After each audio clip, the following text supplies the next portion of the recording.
അപ്പോ സിദ്ധു ആണ് ഒത്തുതീർപ്പിന് തടസ്സം. അതെ, തങ്കച്ചിയെ വിശ്വസിക്കാൻ ജയശങ്കർ സാറ് തയ്യാറായത്. അപ്പോഴാ നിരഞ്ജൻ ഡോക്ടർ വഴി സിദ്ധു ഉടക്കിട്ടത്. സിദ്ധു വക്കീലല്ലേ, കേസ് സെറ്റിൽ ചെയ്യാൻ വക്കീലിന് താല്പര്യം ഉണ്ടാവില്ലല്ലോ. അത് മാത്രല്ല തങ്കച്ചി മേഡം, കാരണം സിദ്ധുവിന്റെ മനസ്സിൽ വേറെ എന്തൊക്കെയുണ്ട്. എന്ത്?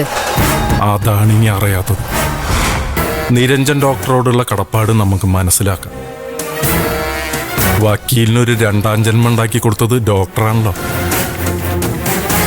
പക്ഷെ അത് മാത്രല്ല കാരണം.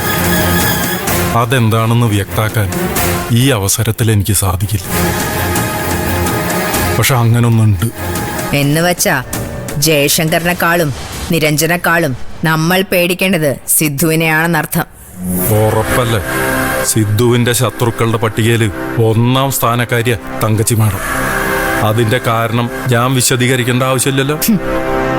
കല്യാണം മുടക്കിയതല്ലേ? അതെ, അത് തന്നെ. കല്യാണം മുടക്കിയതിന്റെ പിന്നിൽ ഞാനാണെന്ന് സിദ്ധു മനസ്സിലാക്കിയോ? സ്വാമി ശരത്തും കൂടെയല്ലേ അത് ചെയ്തത്? അല്ല, അങ്ങനെയല്ലേ പുറം ലോകം അറിയുന്നത്. സിദ്ധു ബുദ്ധിമാനല്ലേ മാഡം? ഊഹിക്കാൻ എന്തെത്ര പ്രയാസം. ഓ, അപ്പൊ അവനെ സൂക്ഷിക്കണം അല്ലേ സ്വാമി? സംശയം എന്താ? സൂക്ഷിക്കണം. തങ്കച്ചിയെ എങ്ങനെങ്കിലും തകർക്കണം, അതാണ് സിദ്ധുവിന്റെ ലക്ഷ്യം. ഈ കേസിൽ ആ ഒരു പക മാത്രല്ല പ്രവർത്തിച്ചിരിക്കുന്നത്.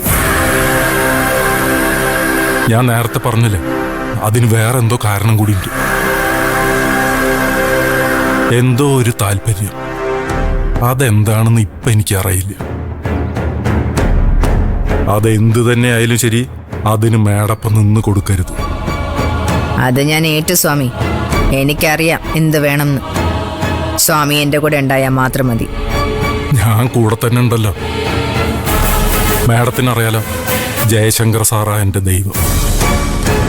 സാറിനിപ്പോ ആവശ്യം കേസൊക്കെ തീർത്ത് അല്പം മനസമാധാനത്തോടെ ജീവിക്കുക എന്നുള്ളതാ. നിങ്ങൾ തമ്മിലുള്ള വഴക്കൊക്കെ ഒത്തീർപ്പായ അത് സാധിക്കും. ഇപ്പൊ സിദ്ധുവാണ് അതിന് തടസ്സം.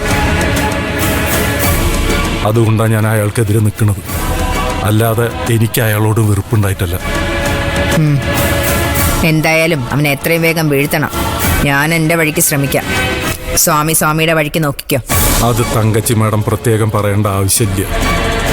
ഞാനത് തീരുമാനിച്ചു കഴിഞ്ഞു.